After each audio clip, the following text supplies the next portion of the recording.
Les IRCA engagés depuis l'Institut régional des chefs d'entreprise ici à Aix-en-Provence avec deux chefs d'entreprise varois qui vont nous dire comment ils ont travaillé ces derniers temps des thématiques avec l'IRCE. Mais la première chose, c'est la présentation de vos entreprises. Donc je suis avec Alexandra Glemarec pour Urban Tendance, Urban Tendance, voilà. Ouais. Et puis Aymeric Soubrouillard qui lui, à la Seine-sur-Mer, développe l'entreprise Ouka. Vous êtes à Hyères, Alexandra. Alors racontez-nous ce que vous faites dans le mobilier urbain, puisque c'est l'activité d'Urban Tendance. J'ai créé Urban Tendance donc, il y a bientôt 2 ans. J'avais vraiment envie de créer un lien avec la nature, pouvoir faire des lieux d'exception, de reconnexion, pouvoir du lâcher prise. Et je me suis posé la question, je me suis dit mais c'est bien, oui, mais est-ce que le mobilier il est éco-responsable? C'est pas toujours très glamour le mobilier urbain, c'est pas... C'est pas glamour, pourtant ça fait des lieux d'exception. Bon, il y a aussi des super mobiliers, mais par contre, est-ce qu'ils respectent? Parce que la métallurgie aujourd'hui, nous aujourd'hui on fait donc des produits personnalisables et sur mesure, en acier et bois. Oui. Et on se disait, c'est bien, mais est-ce qu'ils protègent? Enfin, pas ils protègent, mais est-ce qu'il y a... Il y a une approche de développement durable, d'économie, d'écologie. Oui, voilà, tout à fait, voilà. Et du coup, tout le projet est venu de là, avec l'IRCE justement, où on a voulu développer une vraie stratégie pour sensibiliser les gens, pour qu'ils se posent cette question également. Et combien de personnes aujourd'hui dans l'entreprise? Aujourd'hui, on est une petite entreprise de 4 personnes. D'accord. Voilà, donc des dessinateurs, moi-même. Alors vous concevez, vous fabriquez, oui. Vous commercialisez, qu'est-ce que vous faites? La totalité de la chaîne? Alors nous, aujourd'hui, on sous-traite la partie production, oui, par contre, on est la conception. Oui. Voilà, donc je conçois et ensuite j'ai des dessinateurs qui me font toute la partie informatisée parce que moi je dessine à la main. Et si je veux voir le mobilier urbain d'Urban Tendance, c'est dans quelle ville? Alors nous on est basé à Hyères mais on couvre la France. On a eu la chance. Avec quelle municipalité particulièrement? On peut donner quelques oui, on a l'Accro qui est on va dire fédérateur de mon projet de base puisque c'est suite à 2 projets avec eux où j'ai souhaité faire ce métier. Voilà, je n'avais pas du tout le même métier, mais je travaillais déjà avec des collectivités. Je travaillais dans le négoce de matériaux de travaux publics. Donc je gérais des grands comptes, les Fage, les Colas, les Vinci, voilà, pour pas tout citer, et les collectivités. Donc ça a été vraiment pour moi en fait une chance d'avoir des collectivités qui me suivent.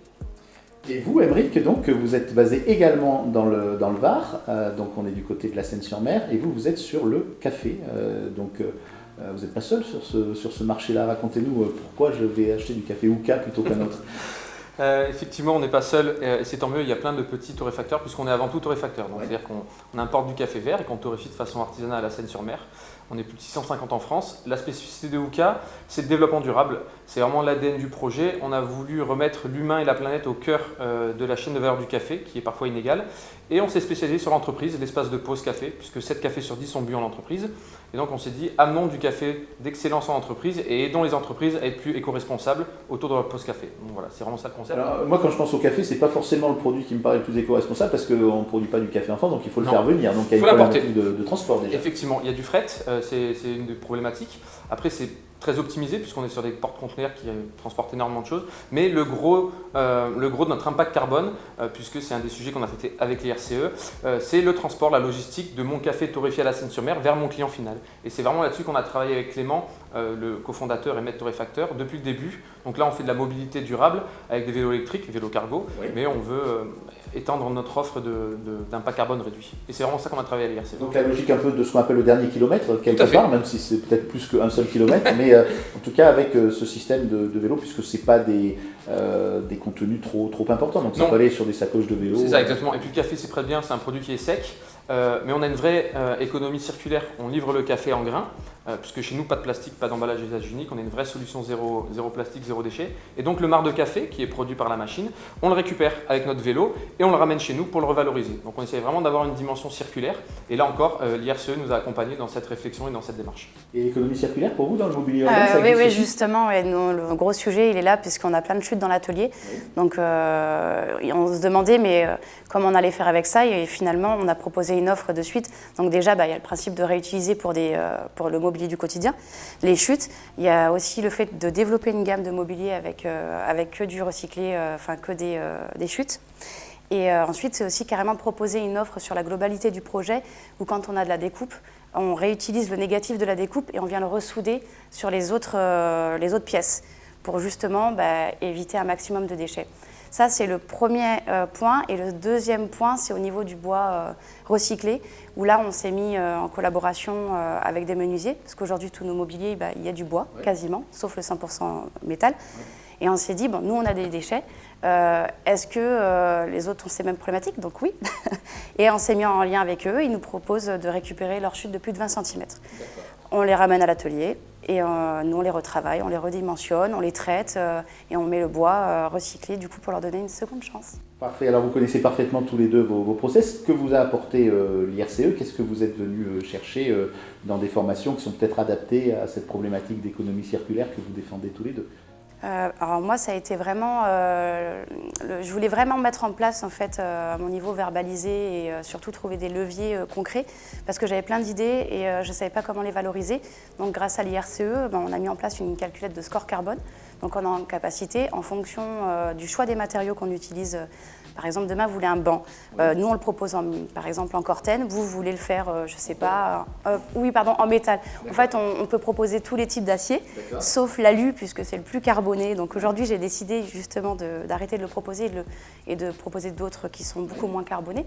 Mais on a pu mettre en place donc justement cette calculette qui vient sensibiliser l'acheteur. Aujourd'hui, il peut acheter sciemment et il peut choisir son matériau. Donc ça a été vraiment, grâce à Tout Climat, une stratégie. Puis ensuite, on a développé lutte contre la chaleur en milieu urbain en développant une gamme de mobilier végétalisé.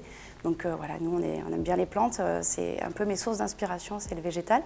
On avait vraiment besoin donc de mettre en place ça. Et derrière, de suite, c'était évident. On s'est dit, OK, on a mis en place une stratégie climat.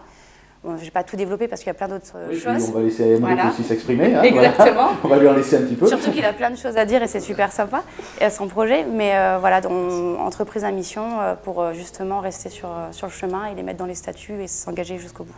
D'accord. Alors Aymeric, il vous reste 35 secondes. Donc comme je l'ai dit, le développement durable chez UCA, c'est l'ADN. La RSE, c'est un sujet qui nous tenait à cœur mais qu'on ne connaissait pas forcément. Et à l'IRCE, on a suivi 3 parcours. Un qui nous a présenté vraiment le concept d'économie de la fonctionnalité, qu'on avait déjà imaginé avec Clément mais qu'on a pu mettre en place. Dans un deuxième temps, on a fait donc le parcours à Tout Climat qui nous a lui aussi accompagné sur le calcul de l'empreinte carbone, voir que c'était justement la logistique des 1 km qui nous coûtait très cher, aussi la torréfaction, et donc on travaille sur torréfier avec notre propre déchet, donc utiliser le marc de café comme bûchette pour torréfier le café. Donc on est dans la vraie économie circulaire.